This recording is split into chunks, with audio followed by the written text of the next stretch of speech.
Salam aus dem Iran. Salam. Wir sind jetzt auf dem Weg in die nächste Wüste, die Vazani-Wüste. Wir waren jetzt ein bisschen länger in Isfahan, weil wir in der Werkstatt waren und dann noch in der Stadt. Wir haben aber für uns ein bisschen gelernt, Städte sind immer irgendwie ein bisschen chaotisch. Uns fällt es dann schwer zu filmen, schwer was zu machen.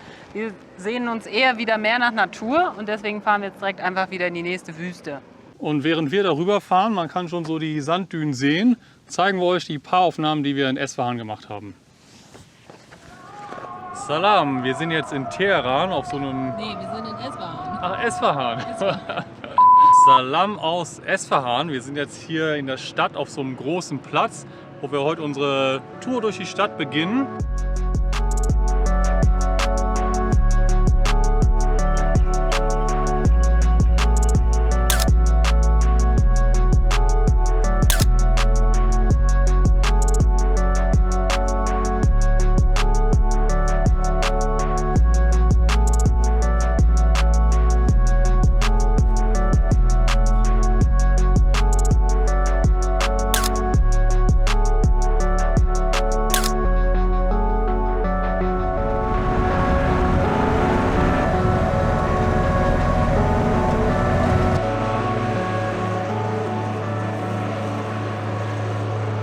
Diesmal wollen wir ein bisschen näher an den Dünen stehen, aber wir wollen natürlich auch nicht stecken bleiben und haben keine Sandbleche und sowas, sondern müssen deswegen jetzt ein bisschen aufpassen und jetzt erstmal gucken, ob wir hinfahren, also ob wir dort parken können. Nee, ich glaube, es ist hier zu sandig.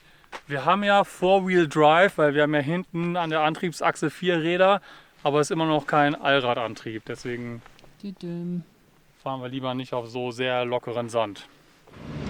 Weil wir halt nicht direkt an der Straße stehen wollen, weil hier auch so LKW langfahren, weil dort Salz abgebaut wird. Gucken wir jetzt mal links und rechts, wo wir so ein bisschen reinfahren können, dass wir da schön wild campen. Nach längerem Suchen blieb nur ein Platz, wo schon andere Camper waren. Wir fragten also mal, ob es okay sei, dass wir uns auch hier hinstellen. Nein, nein, kein Problem, sagten sie. Dann kam auch direkt die Frage, ob wir Chai möchten, und schon saßen wir mit der Familie zusammen. Jetzt sitzen wir hier also, ist richtig nett. Wir haben hier Tee bekommen und ganz viel Kekse und Süßigkeiten und Nüsse und Obst. Also, obwohl wir ja beide jetzt hier stehen und campen, wurden wir trotzdem so von denen quasi eingeladen und werden jetzt hier bewirtschaftet. Ja, wieder richtig nett einfach. Und wir müssen echt mal aufrüsten. Es wird einem dann immer so richtig lecker hier Sachen angeboten auf so einem tollen Tablett. Sowas brauchen wir auch mal. Und Süßigkeiten, das ist einfach hier so geile Zuckerstücke. Und das hier ist, glaube ich, sogar mit Safran. Und das isst man dann so zum Tee. Oder kann es auch in den Tee tun. Aber richtig lecker. Weil Mariano das gerade so begeistert in die Kamera gehalten hat, haben sie das gemerkt und uns das jetzt eingepackt und geschenkt. Wir dürfen dir nichts mehr begeistert in die Kamera zeigen. Oh nein. Noch mehr. Wow. Thank you so much. Wow. Wir dachten natürlich erst, es sind Deutsche, weil VW-Bus im Iran haben wir jetzt noch nicht so oft gesehen. Aber nee, iranische Menschen campen auch. Oh, jetzt werden Kartoffeln geröstet. Aha. Jetzt wurden wir von denen gerade sogar auch wieder nach Hause eingeladen. Die haben wohl noch ein Gästezimmer und wollten uns dann auch, die kommen aus Isfahan, nochmal die Stadt zeigen und so weiter. Wir haben uns jetzt dazu entschieden, es abzulehnen, weil wir jetzt gerade halt daher gekommen sind und ja wieder in der Natur und in der Wüste sein wollen. Vielleicht müssen wir aber wegen unseres Pakistans-Visum nochmal zurück nach Teheran und dann werden wir da auf dem Weg wahrscheinlich vorbeikommen.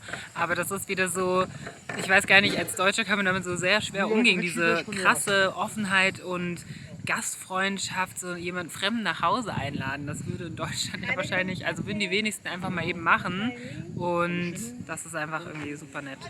Die beste Story, die wir mal gehört haben von jemandem, von Celine, hallo, das war, die wollte irgendwo campen und da standen schon andere Deutsche, auch am Campen, und meinten, kannst du bitte wegfahren? Wir standen hier zuerst. So, mitten in der Natur, war wahrscheinlich auch ein Park4Night-Platz, wo alle stehen dürfen. Aber nee, die sagen, nee, fahr bitte weg. Und hier kennen uns irgendwie eine halbe Stunde, wird man gleich nach Hause eingeladen. Also ist echt super. Und weil wir, wie gesagt, kein Fleisch essen, werden jetzt stattdessen für heute, gleich nachdem wir nochmal auf der Düne zusammen waren, Kartoffeln zubereitet über dem Gas. Jetzt machen wir auch nochmal einen gemeinsamen Ausflug und laufen da auf diese riesige Düne hoch. Yay! Ui. Oh Gott. Na, das ist mal eine Düne, richtig riesig. Und jetzt geht es hier auch ziemlich steil hoch.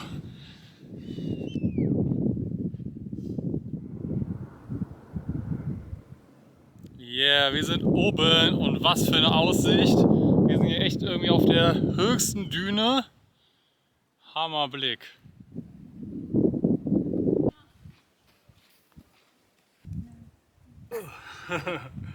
Nächstes Mal besser ohne Schuhe. Ja, das war doch ein richtig netter Spaziergang am Abend. Jetzt geht auch langsam die Sonne unter. Und hier ist es jetzt schon richtig rot. Das ist voll krass, weil es ja alles so staubig ist. Es hat, weiß gar nicht wie lange hier nicht geregnet. Also seitdem wir im Iran sind, hat es nicht einmal geregnet. Wir haben auch nur an 1 oder 2 Tagen mal ein paar Wolken gesehen. Und dann ist so viel Staub in der Luft. Deswegen bei uns ist auch immer alles staubig. Aber dann ist halt das Licht so richtig rot. In einer Woche oder so haben wir auch nochmal Vollmond. Dann wollen wir mal so einen richtig geilen roten Vollmondaufgang sehen. Und jetzt gehen wir zurück zum Camp. Mal sehen. Dann gibt es jetzt gleich irgendwie die gerösteten Kartoffeln und so. Und wir müssen mal gucken, was wir denen mal anbieten können. Wir müssen mal auch ein paar Sachen besorgen. Wir werden immer so eingeladen. Dann brauchen wir auch mal so ein Tablett und irgendwelche deutschen Spezialitäten, die es hier leider nicht gibt. Zurück im Camp und es ist echt krass, die haben alles dabei. Die haben ja diese großen Markise, einen Teppich, Tische, Teekocher, mehrere Gasflaschen.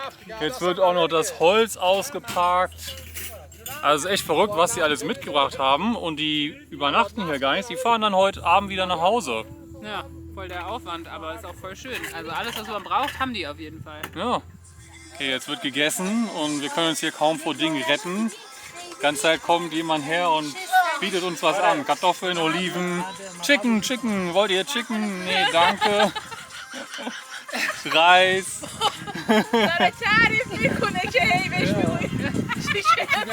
Jetzt hat sich das Ganze in eine Wüstenparty entwickelt. Und zu der Liste an Dingen, die sie dabei haben, kommt jetzt noch ein Licht, um das Ganze hier zu beleuchten. Ui. Nicht mal wir haben so viel Zeug dabei und wir reisen hier Vollzeit rum und die sind hier nur einen Tag hergekommen. Und sowas brauchen wir mal, das sieht richtig praktisch aus. Einfach nur eine Stange im Boden und dann kann man da Tee kochen oder was auch immer.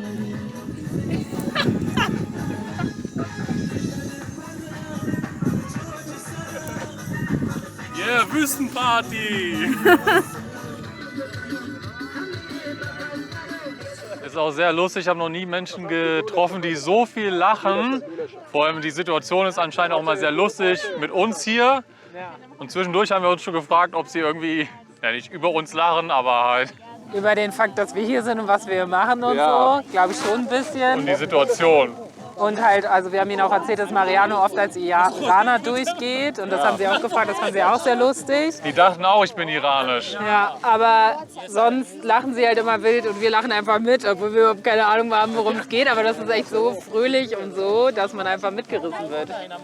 Und jetzt typisch iranisch gibt es natürlich nochmal eine Runde Chai. Oh.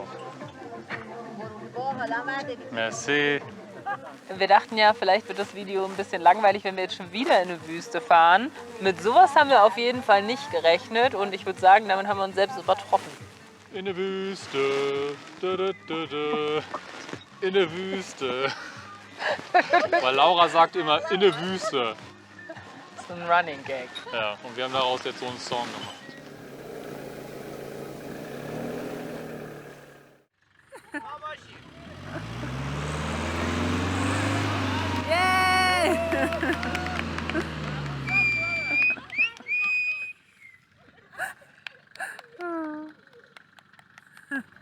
Ja, so schnell geht's weiter. Jetzt sind wir am nächsten Platz in der Wüste und schon haben wir neue Menschen kennengelernt, mit denen wir jetzt den Abend verbringen.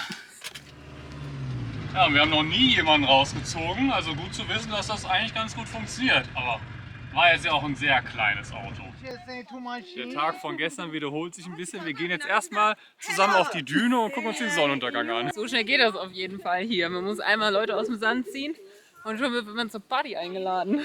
Also im Iran tanzt man sehr gerne und sehr häufig und sehr ausgelassen. Wer hätte gedacht, dass wir auf so einer Düne tanzen? Yay! War auf jeden Fall nicht geplant. Dünenpartys. Die Sonnenuntergänge im Iran sind auch immer richtig schön. Die besten, die wir bis jetzt gesehen haben. Ja. Und fast eigentlich jeden Abend. Und wir haben jetzt hier auch wieder leckere Getränke, von denen wir nicht wissen, was es ist. Die kosten wir mal. Prost! Cheers! Salamati! Salamati! Salamati! Salamati! Hey.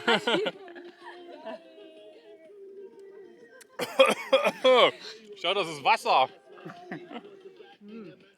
Jetzt geht's die Düne runter und dann gibt's jetzt leckeres Barbecue. Jetzt zeigen wir denen gerade mal den Van und alle flippen aus. No problem, no problem. No, no. Egal wo man ist, mit was für Leuten, junge Leute, wir haben hier Party gemacht, aber trotzdem servieren sie einem immer einen Tee, was richtig nett und lustig ist. Wie auch gestern ist wieder richtig früh dunkel, ist gerade noch nicht mal 19 Uhr und man kann jetzt sogar schon Sterne sehen, könnt jetzt schon tolle Bilder von der Milchstraße gleich machen. Das ist schon ein bisschen absurd. Und jetzt wird das Barbecue hier gemacht. Wir haben ein paar Kartoffeln, die haben hier so Kebab-Spieße. Oh, jetzt kommen hier wieder so Snacks rum. Lecker. Und gleich traditionelle, ich habe vergessen wie es heißt, traditionelle Musik, weil der eine dieses traditionelle gitarrenähnliche Instrument spielt. Oh.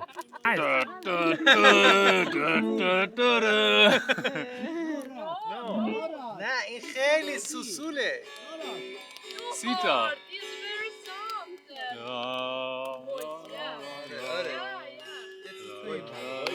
And it's called sitar. Oh, maybe you play. نداره بیا.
Weil die morgen alle arbeiten müssen, müssen sie jetzt schon nach Hause fahren. Es ist auch noch nicht so spät. Ich glaube 8 oder so höchstens. Aber wir sollen auf jeden Fall wiederkommen. Ja. Wir sollen sie besuchen kommen, wenn wir nochmal in Esfahan sind. Also wir müssen auf jeden Fall nochmal nach Esfahan und ganz viele Menschen treffen, in das Café von ihr gehen, die Familie von gestern besuchen. Ja. Uiuiui. Wenn wir eine City-Tour machen, dann ist es auch wieder cooler, weil wir dann Leute haben, die Stadt kennen. Ja. Und jetzt sitzen wir hier noch am restlichen Lagerfeuer, bis das Holz abgebrannt ist und beobachten die Sterne. Ja. Wir müssen Tschüss sagen. Oh je. Nicht in den Sand, bitte. Genau, nicht stecken bleiben, ne? Bye! Rodafes! Ja, was für ein paar Tage in der Wüste. Damit haben wir auf jeden Fall nicht gerechnet und sind sehr glücklich, dass wir das so erleben durften. Auch nochmal diesen Kontrast zwischen einer Familie, wie sie eine Zeit in der Wüste verbringt oder einen Ausflug und wie es junge Leute machen. Das ist auf jeden Fall was ich auch, wenn wir dann irgendwann mal, weiß ich nicht, wieder in Deutschland sind oder generell für mein weiteres Leben mitnehmen möchte, diese Gastfreundschaft Fremden gegenüber. Das ist schon hier sehr, sehr besonders. Und dadurch können wir einfach viel, viel besser in die Kultur eintauchen. Und an alle, die irgendwie sagen, kann man in den Iran reisen wegen der politischen Situation. Ich finde gerade, dass wir so viele tolle, interessante Menschen treffen, gerade deswegen kann man das auf jeden Fall tun, weil wir diese Stimmen, was die uns erzählen, werden wir nach außen tragen. Und das spiegelt ja ein ganz anderes Bild auf dieses Land wider, als vielleicht in den Medien manchmal gezeigt wird. Wir fahren jetzt heute weiter. Wir müssen noch mal nach Teheran, leider wegen des Pakistan-Visums. Wir bedanken uns fürs Zuschauen. Khodafis, das heißt auf Wiedersehen oder Tschüss auf Persisch. Und bis zum nächsten Mal.